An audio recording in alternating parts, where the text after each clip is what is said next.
Of the Hells Angels Motorcycle Club arrested as part of a kidnapping, robbery, and assault probe. Do rules control betrayal? In the world of organized crime, loyalty is frequently represented as the highest virtue, with deception punishable by death. The Hells Angels, one of the most renowned motorcycle gangs, is founded on the values of brotherhood and loyalty. Members agree to support one another through thick and thin, and to defend the club's interests at all costs. However, the situation of Jason Fahey, a former Hells Angel, raises concerns regarding the genuine strength of these relationships. Fahey's shocking decision to turn on his brothers and testify against them in court has sent shockwaves across the underground. The concept that a member would betray the club's confidence and face the hatred of his former brothers is ridiculous. That's my brother. As we dig into the story of Fahey's defection, we face the darkest elements of human nature. What motivates a man to betray his blood, and what are the impacts of such a severe act? Was Fahey driven by greed, fear, or his desire for the opportunity? Was he worn down by the club's harsh code of conduct? This analysis of Fahey's case looks into the Hells Angels, dedication and betrayal, and the ultimate cost of his decision. Let's start from a little back. Jason Fahey was a member of the Hells Angels Kelowna chapter in British Columbia, Canada. He joined the club in 2009 and soon became a trusted member. Fahey wasn't just a regular member. He was involved in serious illegal activities like drug trafficking and extortion.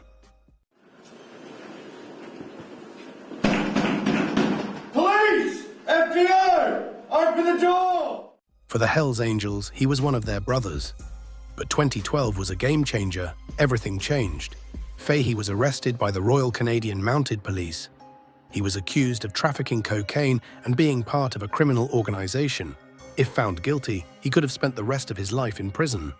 This was the moment Fahey had to make a choice: stay loyal to the club or save himself. What do you think he chose? You are correct. Fahey chose himself over the club. He decided to cooperate with the authorities and become a star witness. This meant he would testify against his past brothers in court. For the Hells Angels, this was the greatest betrayal. Why did he do it? The answer to this is simple: fear. Fahey was facing a life sentence, and he didn't want to spend the rest of his life behind bars.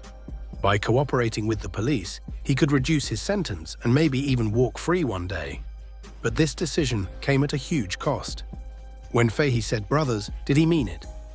Or was he a secret undercover spy? Stay connected till the end to unveil the reality. Fahey's witness was a big deal. It helped convict several high-ranking Hells Angels members. His evidence exposed the club's secrets and showed how deeply involved they were in organized crime. For the police, Fahey was a hero, but for the Hells Angels, he was a traitor. The consequences were severe. Fahey had to enter witness protection, which meant that he had to leave his old life behind. He couldn't see his family or friends anymore. His family was also in danger and had to go into hiding. Betraying the Hells Angels didn't just mean leaving the club. It meant losing everything. Police FBI! For many former gang members who turn into informants, the reality of life after betrayal is harsh.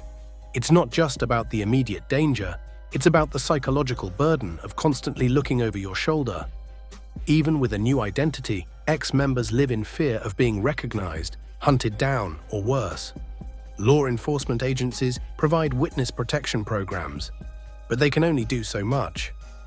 The Hells Angels are known for their global reach, and their enemies rarely escape unharmed. Other former members who have testified against the club have mysteriously disappeared or been found dead under suspicious circumstances. Fahey knew the risks, but he still took the chance. What's the point of life when there is no life? The role of the Hells Angels in organized crime. To understand the gravity of Fahey's betrayal, it's important to recognize the power of the Hells Angels. They are not just a group of bikers. They are an international association with operations in drug trafficking, money laundering, extortion, and even murder for hire. Their structure is hard, their code of conduct strict, and their punishment severe.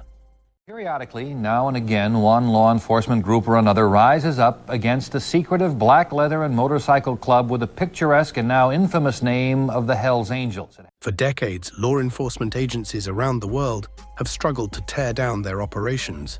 Informants like Fahey provide rare opportunities to gain insider knowledge and prosecute key figures. But the cost of such a statement is often irreversible, both for the informant and the club. A history of betrayals. Fahey's case isn't the first time a Hells Angels member has turned against the club. Over the years, numerous members have defected, some to rival groups and others to the police. Each time, the response from the club has been brutal. Some defectors have been killed, while others have been subjected to relentless harassment.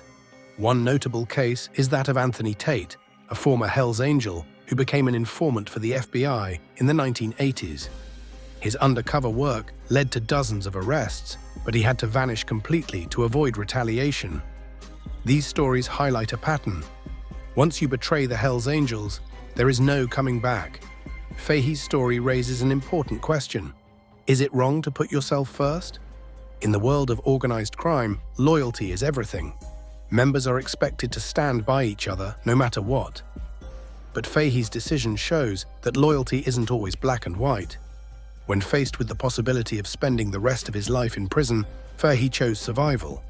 He made a calculated decision to save himself, even if it meant betraying his brothers.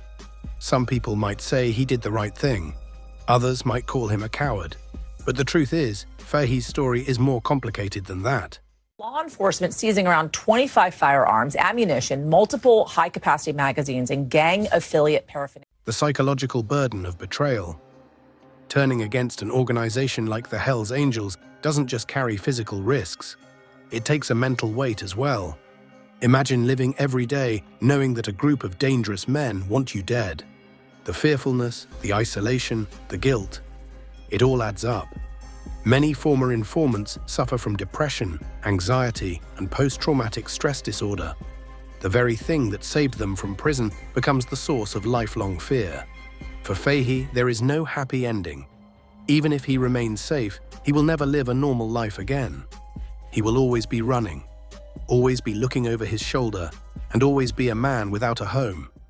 The Angels as a group remain one of the odder modern bits of folklore, emerging as they did from the minds of some disgruntled veterans after World War II. The world of organized crime. The Hells Angels are not just a motorcycle club. They are a criminal organization with strict rules and a code of conduct. Loyalty is the most important rule, and breaking it is punishable by death. But Fahey's case shows that even in this world, loyalty isn't absolute. The Hells Angels operate like a family. But like any family, there are cracks. Fahey's betrayal exposed these cracks and showed that even the strongest bonds can be broken. Jason Fahey's decision to turn against the Hells Angels shows that loyalty can be broken, even in a group known for its strong bonds. His story makes us think about why people make choices that can have serious consequences. In the end, Fahey's actions leave us with important questions about loyalty, guilt, and the power of fear. Beware of your surroundings. What if people like Fahey are around you?